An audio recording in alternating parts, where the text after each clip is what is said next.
4 na batang lalaki ang halos magkandara pa sa mabilis na pagtakbo upang takasan ang isang grupo ng mga batang humahabol. Ang dalawang nasa unahan ay mabilis na nakalayo. Hindi na nilingon at inintindi pa ang dalawang kasamang sina Redentor at Carlo na naiwan sa hulihan. Habol na ng dalawa ang paghinga, kaya sandaling huminto para makapagpahinga.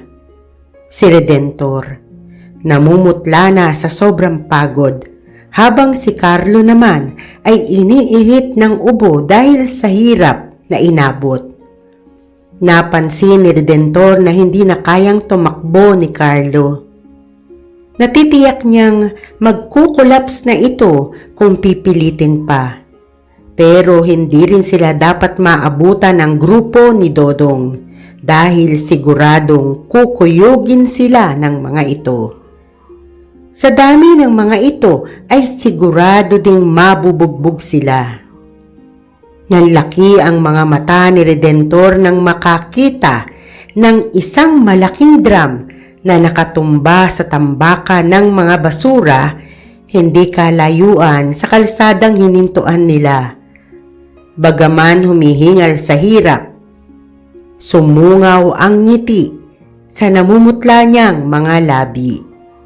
Kaligtasan ang katumbas ng kalawangin at maruming drum sa gilid na iyon ng daan.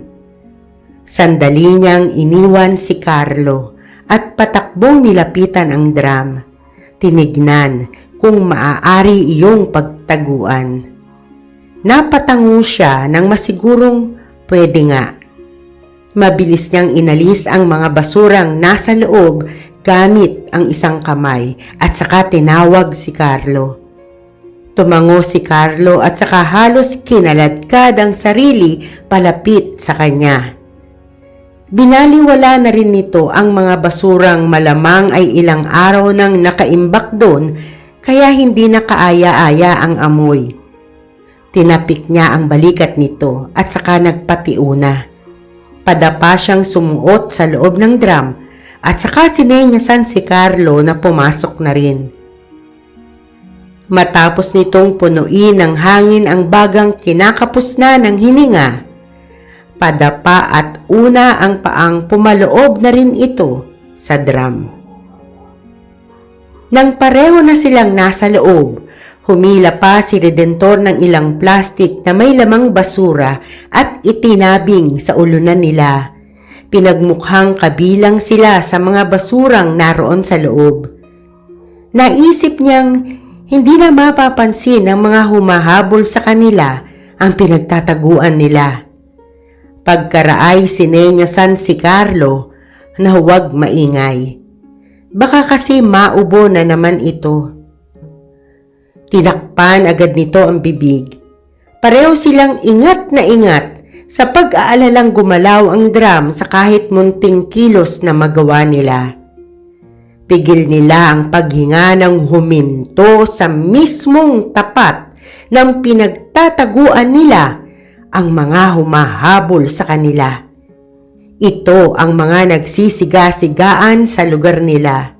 Nangingikil ito at ang hindi magbigay ay pinagtutulong-tulungang gulpihin. Kamuntik na silang maigtad ang makitang luminga sa paligid ang kanang kamay ni Dodong at sa drum na kinaroroonan nila. Halos magkasabay silang napayuko. Isinubsob ang mukha sa mga plastik ng basura at sinikap paliitin ang mga sarili. "Hayun sila, boss!" sigaw nito. Pareho silang pumikit at napamura. Buko na sila. Yari na. Inihanda nila ang sarili at hinintay na lang ang susunod na mangyayari.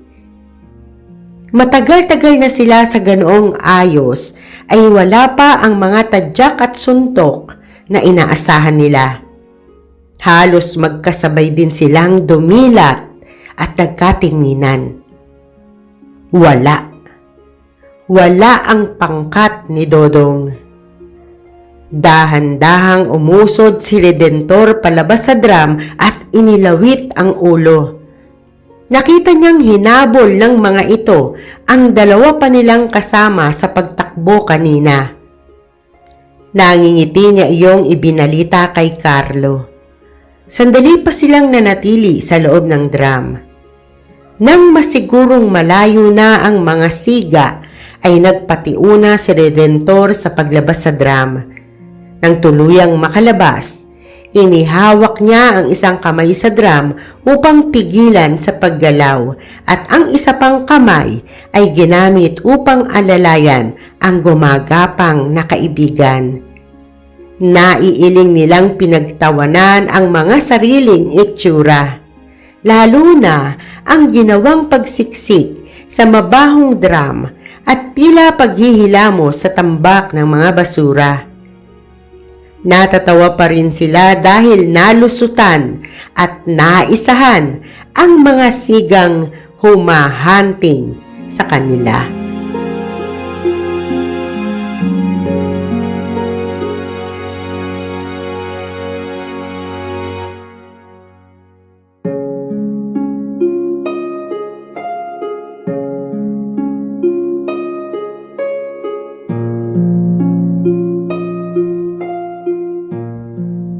Mapait ang buhay na pinagdaanan ni Redentor at Carlo. Masalimuot ang guhit ng palad na kinulambuan ng pasakit at paghihirap.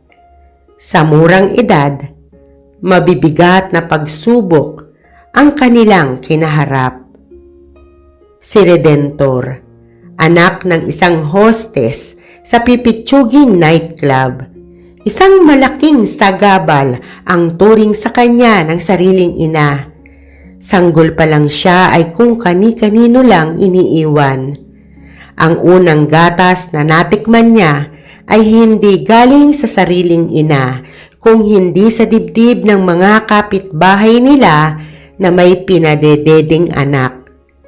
Ilang ulit siyang sinubukang ipalaglag, ngunit hindi ito nagtagumpay. Nabuo pa rin siya, kaya wala na itong nagawa pa kundi ang iluwal siya. Mabuti na nga lang at sa kabila ng pagtatangka nito ay isinilang siyang walang pinsala sa panlabas na anyo at pag-iisip. Lumaki siya sa awa ng mga kapitbahay dahil madalas ay iniiwan lang siyang mag-isa sa loob ng maliit nilang silid na inuupahan. Nagkaisip siya ng hindi nalaman kung sino ang ama. Hindi na nakilala ang tatay. Inabando na pa ng sariling nanay. Si Carlo naman ay ulilang lubos. Namatay ang mga magulang niya at mga kapatid nang masunog o sadyang sinunog ang karamihan ng bahay sa squatters area sa lugar nila. Kabilang ang barong-barong nila na tinitirhan. Kasamang natusta ang buo niyang pamilya. Nagawa siyang mailabas ng nanay niya, ngunit nang balikan nito ang mga kapatid niya at ang tatay niyang lasing na lasing ng gabing iyon, ay hindi na ito nakalabas pa. Taga-probinsya ang mga magulang niya, kaya hindi niya alam kung saan at sino ang pupuntahan. Nagpalakad-lakad siya sa kalsada na malimos upang may makain at kung saang bangketa abutan ng dilim ay doon na maglalatag ng karton at iidlip. "Saan na naman kayo galing na dalawa, ha?" Salubong na tanong ni Lola Masyang kina Redentor at Carlo. Hawak nito ang walis tambok sa kanang kamay. Kakamot-kamot ang dalawang bagong dating. Bahagya pang nagtutulakan kung sino ang unang lalapit sa lolang nagagalit. "Mga damong ire, may araw pa nang pauwiin ko kayo ah. Ako ba talaga ipapatayin nyo sa konsumisyon, ha?" Tanong uli ng matanda. Lumapit si Carlo at yumakap. "Ang lola naman, Magagawa ba namin sa iyo yan Alam mo namang mahal na mahal ka namin Kahit pumapalag ang matanda sa ginagawang pagyakap, ay hindi ito binibitiwan ni Carlo. Lumapit na si Redentor at yumakap rin. Ginaya ang naglalambing na tinig ni Carlo. Totoo ang sinabi ni Carlo, Lola Masi. Ikaw ang regalo sa amin ng Diyos at mahal na mahal ka talaga namin. Umangat ang kanang kamay ni Lola Masyang at pinatama sa ulo ni Redentor. Aray! May pagka-OA na daing nito dahil halos idinikit lang ng matanda ang nakakuyom na palad. Masyang at hindi Masi! Pinalitan mo na naman ang pangalan ko? Natatawa nitong sabi. Nagkindata na sina Redentor at Carlo. Umepekto na naman ang paglalambing nila sa butihing lola. Nakaligtas sila sa paghambalos ng walis nito. Siya, sige na. Magsipaglinis na kayo ng katawan kay dudumingin nyo. Kay lakas ng loob nyong yumakap sa akin kebabantot nyo naman. Saan na naman ba kayo nagsipagsuot at ganyan ang mga amoy nyo? Nagmamadali ng nagtakbuhan patungo sa palikuran ang dalawa. Umiwas na sa muling pagtatanong ng lola na baka mauwi pa sa pagpalo sa kanila. Maya-maya pa ay magkakasabay na silang dumulog sa lamesa at kumain ng hapunan.